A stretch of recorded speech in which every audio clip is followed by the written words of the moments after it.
Welcome to the Deep Dive. We're here to unpack complex topics, really dig into the sources you share with us, and pull out the key insights. And today we've got a fascinating one.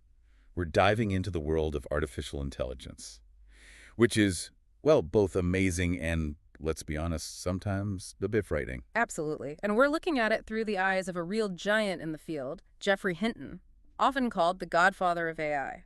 Yeah, and think about this hook from the material. You've got this Nobel Prize winner, a pioneer, suggesting maybe you should train to be a plumber. Right. What does that say about where things are heading with AI and, our jobs? Exactly. So our mission today is to explore Dr. Hinton's journey, his insights, understand why he shifted from building AI to warning about it. And pull out his most urgent warnings, his predictions. Some really surprising stuff in there about superintelligence. Definitely. Get ready for some moments that'll make you think. Lots to unpack. Okay, so let's start there. Who exactly is Geoffrey Hinton? Why that Godfather of AI title? It sounds significant. Oh, it absolutely is. He's a Nobel laureate, incredibly influential in shaping modern AI. The Godfather thing really comes from him pushing this idea for like 50 years. 50 years. Wow. Yeah, the idea of modeling AI on the brain using neural networks. Back then, most people were focused on logic-based AI, from the 50s.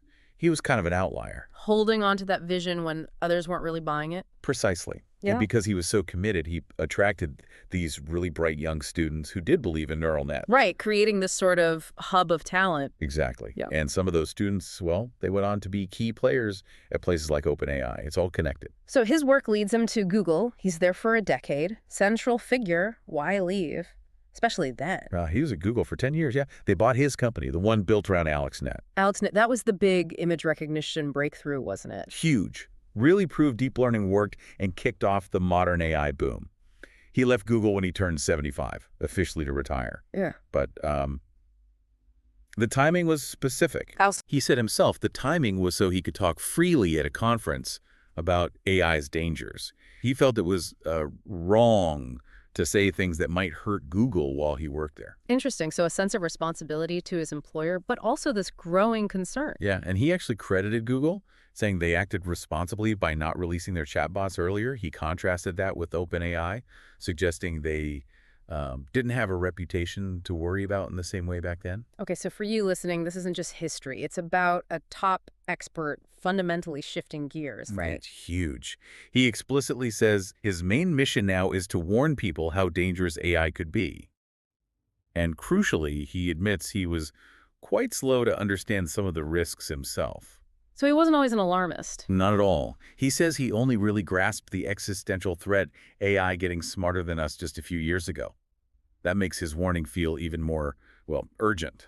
Okay, so this shift leads him to talk about different types of risk. Can you break that down? Yeah, he makes a really important distinction. Yeah. Two completely different kinds of risk. First, there are the risks from people misusing AI. Yeah. Bad actors using it for bad things. Most short-term stuff falls here. Right, like scams, disinformation. Exactly. Then, the second type. This is the big one. The risk from AI just getting so smart, super intelligent, that it decides it doesn't need us anymore. The existential threat. That's the one. And Hinton is clear. He thinks this is a real risk. People throw around different numbers. Jan LeCun is more optimistic, Yudkowsky much less so. But Hinton puts it at maybe a 10 to 20% chance it could wipe us out. 10 to 20%, that's unsettlingly high, which begs the question, if it's that dangerous, why can't we just stop? Stop developing it? Yeah, that's the million-dollar question, isn't it? Yeah. But development won't stop. There are a few big reasons why. Okay. One, Hinton says it's just too good for too many things. Mm-hmm. Think healthcare, education, science. The benefits are massive. Hard to put the genie back in the bottle when it's granting wishes, so to speak. Exactly. Two, it's also good for battle robots, military applications, and no country wants to be left behind there. That's a huge driver. The arms race dynamic. For sure. Third, there's no real global agreement on regulation. He points out that European rules specifically say they don't apply to military AI. Ah, a loophole you could drive a tank through. Pretty much. And this leads to a competitive disadvantage. If Europe regulates civilian AI strictly, like they are, maybe companies just develop it elsewhere. We're seeing that with OpenAI models not available everywhere. And the final reason? Simple economics, really. Capitalism. Big tech companies are, as he puts it, legally required to try and maximize profits. And sometimes that goal clashes with what's best for society, unless you have strong regulations in place. Right. Okay, let's dive into that first category then, the misuse by humans, the short-term stuff that's already happening. Cyber attacks seem like a prime example. Oh, absolutely. The source material mentioned a jump of like 12,200% in AI-driven cyber attacks between 2023 and 2024. 12,000%, that's insane. It is, mostly because these large language models make it way easier to craft believable phishing emails, find software bugs. AI can patiently scan millions of lines of code, things humans miss. And some experts think it's going to get worse. Yeah, the prediction is that by 2030, AI might invent totally new kinds of cyber attacks, stuff humans haven't even conceived of. You know, this hits home for me. We've actually had issues with AI-cloned voice and image scams targeting our listeners on social media X meta platforms. Really? Promoting what? Crypto Ponzi schemes, usually. Yeah. Using my cloned voice and image, it looks real, sounds real enough. We try to take them down, but new ones pop up constantly. And the worst part is we've had people message us saying they lost money, like $500 thinking I was genuinely recommending it. It's awful. Wow, that's a perfect, terrible example of the immediate harm. And it makes sense why Hinton himself has changed his habits. What's he done? He's apparently spread his savings across 3 different Canadian banks because he's worried a cyber attack could take down a whole bank. And he backs up his laptop to an external hard drive. Just basic precautions, but it shows his level of concern. Beyond cybercrime, there's the threat of, well, nasty viruses. Biological ones. Yeah, that's another chilling misuse case. AI could make it much cheaper and easier for someone with a grudge, maybe a small cult or just one crazy guy, to design new viruses, even without deep biology knowledge. Lowering the barrier to creating bioweapons. Essentially, yes. Governments could do it too, of course, but Hinton hopes the fear of retaliation might keep nations in check. Maybe. And then there's election interference. That feels very extremely relevant. AI can analyze massive data sets about voters, how much they make, where they, everything about all that data we share online. Exactly. And use it to craft super targeted ads or messages designed to manipulate people, not just persuade them, but maybe convince certain groups not to vote at all. Subtle targeted suppression. Could be. Hinton even points to Elon Musk wanting access to previously separate data pools on X as, exactly the kind of capability someone would want if they aim to corrupt an election. We're just reporting what Hinton said there, of course. Of course. And this ties into the whole echo chamber problem, right? AI tailoring content. Yes, he talks about platforms like YouTube and Facebook. Their algorithms, driven by profit keeping you clicking, tend to show you more and more extreme content or stuff that makes you indignant. Angry, but self-righteous. Because that gets engagement. Right. It confirms your biases, makes you mad, keeps you scrolling. And the result, it pushes communities further and further apart. Yeah. Our shared reality fragments. Like what you see on the BBC versus Fox News is already different, but AI makes my feed even more different from your feed. Precisely. My reality is becoming even further from your reality. He says this is well known, but politicians need to step up and regulate because the companies are just following their legal profit mandate. Regulation is for situations where profit hurts society. Okay, so those are the immediate misuse dangers. But Hinton's bigger worry, the existential one, is AI surpassing us. He says, we've never had to deal with that. What does that actually look like? It's hard to grasp because, we've always been top dog. He uses analogies like, if you want to know what life's like when you're not the apex intelligence, ask a chicken. Oof. Okay. Or think about your dog. Does Pablo the French bulldog really understand what you do all day? Probably not. The gap between us and a superintelligence could like that or even wider. We might not even comprehend its goals or reasoning. And this ties into lethal autonomous weapons laws. Directly. These are weapons, he says, that can kill you and make their own decision about whether to kill you. No human in the loop. That fundamentally changes warfare. Totally. It brings down the friction of war, makes invasions cheaper. No soldiers coming home in body bags means it's politically easier for big countries to invade small countries. He had a personal experience with a drone. Yeah, he mentioned buying a 200-pound drone recently. It could follow him through the woods, autonomously tracking him. He found it very spooky. Shows how accessible the tech is getting. And the nightmare scenario is these things combining. Right. Laws combined with cyber attacks, or maybe a super AI deciding to create a tailored pandemic, a very contagious, very lethal, and very slow virus to just remove us. He uses another analogy, the tiger cub one. He does. AI now is like a nice little tiger cub. Cute, fascinating.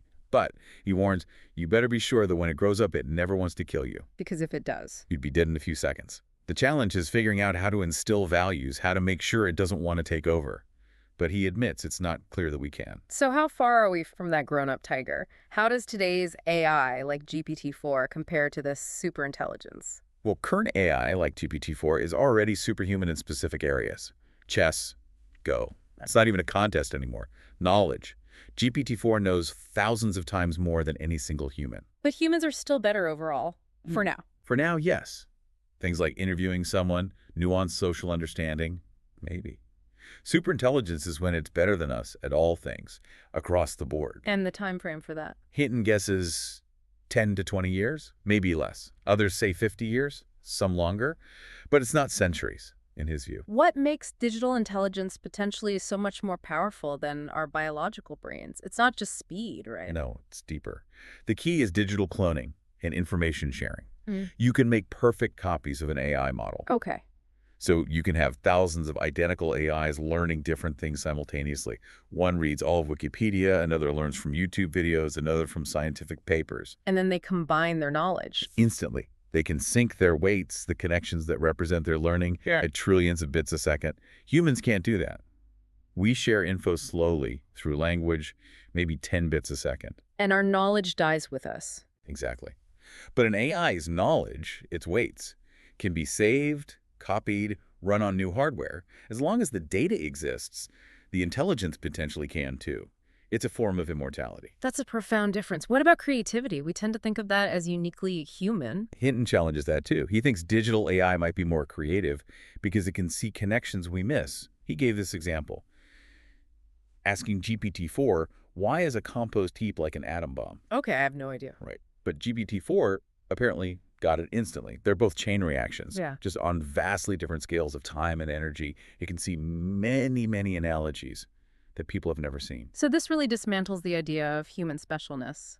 What about consciousness? Emotions? Surely that's just us. He pushes back hard on that. We have a long history of believing people were special, he says, but science keeps proving us wrong. He thinks machines can have subjective experiences. He used an example. Imagine a chatbot connected to a camera and robot arm. Put a prism in front of the camera, ask it to point to an object. It points wrong, then corrects itself, explaining, oh, the prism bent the light rays. I had the subjective experience that it was over there. It's using the term just like we do. And emotions. Can a machine be scared? He thinks so, cognitively at least. Imagine a battle robot sees a much bigger enemy robot. It won't sweat or get adrenaline like us, but it'll have the cognitive parts. Danger, need to escape, focus, don't get distracted. He argues it's odd to say they're just simulating emotions. No, they're really having those emotions. So consciousness isn't some magic spark. He suggests it's more like oomph in a car, a folk term we might drop as we understand the mechanics better, an emergent property of a complex system. He uses a thought experiment. Replace one brain cell with a nanotech equivalent. Still conscious. What about replacing all of them? He sees nothing in principle that stops machines from being conscious. Okay, shifting gears slightly, but connected to all this. If AI can do all this intellectual labor, what happens to our jobs, our daily lives? This is where it gets very real very quickly. Past tech shifts, like the Industrial Revolution, mostly replace muscle power. This replaces intelligence, the brain. And Hinton thinks mass joblessness is likely. He says it's definitely more probable than not. Yes, maybe some new jobs appear, but the usual line, AI won't take your job, a human using AI will, still means far fewer people are needed overall. He gave an example, didn't he? His niece. Yeah. She works in health services, handles complaint letters. Used to take her 25 minutes per letter. Now she uses a chatbot to draft it. She checks it over. Takes 5 minutes. So she's 5 times more productive. Meaning they potentially need only 1/5 the number of people doing that job. It's direct displacement. Which leads to his rather stark career advice. Train to be a plumber. Yeah. Jobs requiring complex physical dexterity in unpredictable environments are safer. At least until humanoid robots get much better. This sounds like a recipe for massive inequality. Absolutely. He warns it will increase the gap between rich and poor, creating potentially very nasty societies if we don't regulate it properly. The IMF apparently shares these profound concerns too. What about things like universal basic income, UBI? It helps prevent starvation, obviously. But Hinton points out that for many, dignity is tied up with their job, UBI might not solve the human need for purpose. And this isn't some far-off future problem. He thinks it's starting now. Definitely. Beginning to happen already, he says.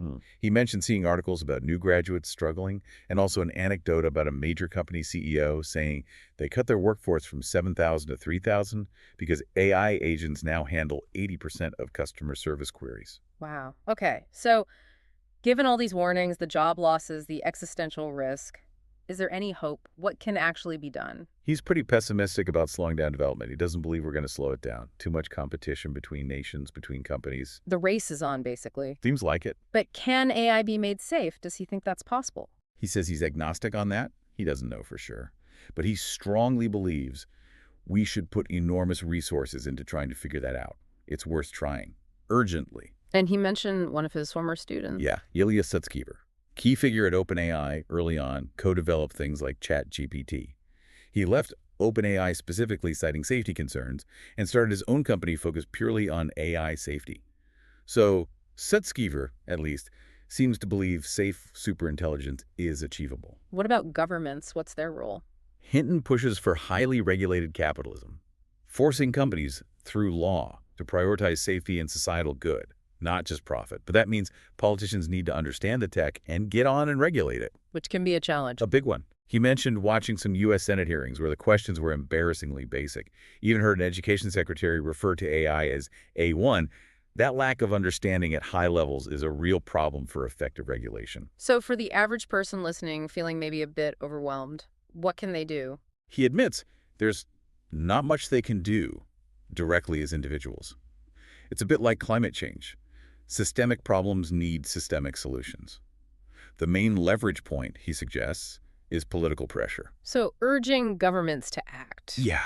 Try and pressure their governments to force the big companies to work on AI safety. Collective action, pushing for regulation and research funding. Beyond the science and policy, Hinton shared some quite personal thoughts, too. He did. Reflecting on his life, he wished he'd spent more time with my wife. Both his wives sadly passed away from cancer, and with my children when they were little. A reminder, even from someone who achieved so much professionally, about what really matters. That's quite poignant, and his family background is pretty remarkable, isn't it? Might explain some of his thinking. It's incredible, actually. His great-great-grandfather, George Boolean algebra, the foundation of computing. Wow. Great-great-grandmother, Mary Everest Boole, a mathematician. Great-great-great-uncle, George Everest. Yes, that Everest. Mount Everest's namesake. Seriously. Seriously.